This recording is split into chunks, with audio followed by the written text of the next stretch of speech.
He killed his wife, his kids, even his mother, then disappeared. For 18 years, no one knew where he was. November 1971, Westfield, New Jersey. Police enter a silent, cold mansion.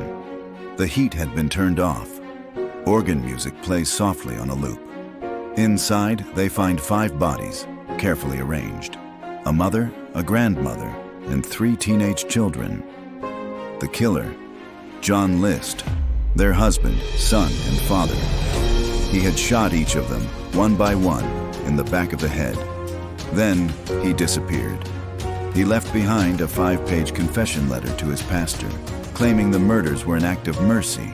He believed the world was too evil to let his family live in it. Then he vanished. For years, no one knew where he went. But John List had simply reinvented himself. He created a new identity, Robert P. Clark. He moved to Colorado, then Virginia, and lived quietly, unnoticed. In the mid-1980s, over a decade after the murders, he met a widow named Dolores Miller. She thought Robert was a shy, religious man. They fell in love, got married, lived together. She had no idea she was sleeping beside a mass murderer. Then, in 1989, 18 years after the killings, a breakthrough. America's Most Wanted aired a forensic bust, a clay sculpture showing what John List might look like today. A neighbor of Dolores and Robert Clark saw it and called the FBI. List was arrested at home, where he had been living a seemingly normal life with Dolores. She was blindsided. I had no idea who he really was, she later said. He was so gentle, so normal. He never raised his voice, and he never told me anything about his past. He was convicted and sentenced to life in prison. He died in 2008. Dolores never remarried. In October 2002, panic spread through the Washington, D.C. metro area. 10 people were gunned down at random, shot in broad daylight while pumping gas, loading groceries, or walking across parking lots. No one felt safe. The killer was nicknamed the D.C. Sniper. The attacks seemed random, motiveless, cruel. But for Mildred Muhammad, the horror was personal. She had once been married to the man behind the rifle, John Allen Muhammad. Their marriage had been a battlefield. Mildred says John was emotionally and psychologically abusive, controlling everything from the money to who she could talk to. He would vanish for weeks. He tried to isolate her from her family. And worst of all, he once kidnapped their children and fled the country for 18 months. By the time the sniper attacks began, they were divorced, and Mildred had finally won custody. But she always feared John wasn't finished with her. Then people began dying. At first, she didn't connect it to him. Until the FBI showed up at her door. They told her something terrifying. John might be using the attacks as a cover to kill her. Authorities believed the sniper shootings were meant to distract law enforcement while he planned her murder. So if she turned up dead, it would look like just another random victim. The ultimate gaslighting alibi. He had even trained a teenage boy, Lee Boyd Malvo, to act as his accomplice. They lived out of a blue Chevy Caprice, modified with a sniper hole in the trunk. Malvo later testified that John had brainwashed him, and that killing Mildred was always part of the plan. Mildred had been terrified for years, and no one truly listened until her abuser became a national terrorist. After John's arrest, Mildred spoke out. She said, "People ask how I didn't know. I always knew something was wrong, but no one believed me until bodies dropped." John Allen Muhammad was executed by lethal injection in 2009. Mildred now works as an advocate for survivors of domestic violence. "I wasn't just his wife," she once said. "I was supposed to be his final victim." Betty and Dan Broderick had it all, or so it looked from the outside. They were the picture of American success in the 1980s. Dan was a rising legal star in San Diego.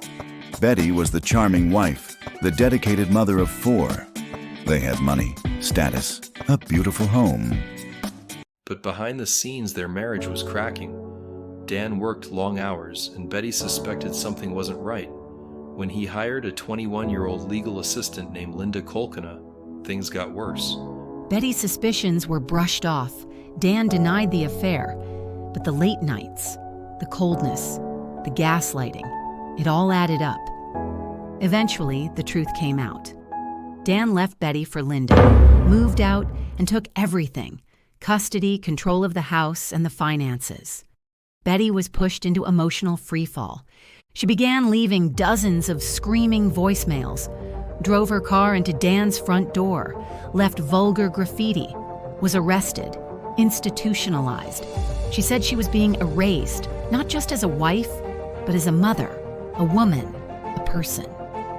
Dan, a lawyer, used the legal system to restrain her, emotionally and financially. Her supporters say she was gaslit, provoked, and psychologically broken over time. But then, she crossed the line. On November 5th, 1989, at 5:30 in the morning, Betty took Dan's keys, entered his home, and crept into the bedroom he now shared with Linda. She fired 5 shots. 2 of them were fatal. One hit Linda in the chest as she sat up in bed. Another struck Dan in the back. The couple died instantly. Betty calmly called her daughter and said, I did it. I finally did it. She was arrested immediately and showed no remorse. In interviews, she claimed the killings were not premeditated, but the result of years of betrayal, humiliation, and abuse. Her trial divided the country. Some saw her as a victim of an arrogant, controlling man who discarded her. Others saw her as manipulative, violent, and vengeful. Betty Broderick was convicted of second-degree murder and sentenced to 32 years to life. She remains in prison to this day and has been denied parole multiple times. Dan never thought the woman he built a life with would become his executioner. And Betty, she believed she had nothing left to lose. What do these stories have in common? They all started with love, with trust, with the belief that you truly know the person beside you. John List hid behind religion. John Muhammad hid behind a calm face. Betty Broderick couldn't hide her rage any longer. Sometimes the scariest monsters don't wear masks. They wear wedding rings. Red flags to watch for: obsessive control, isolation from friends and family, extreme secrecy about past relationships, sudden emotional changes. Would you know if your partner was hiding something like this? Could it happen to someone you know? Let me know in the comments. Which of these cases shocked you the most? And do you want a part 2?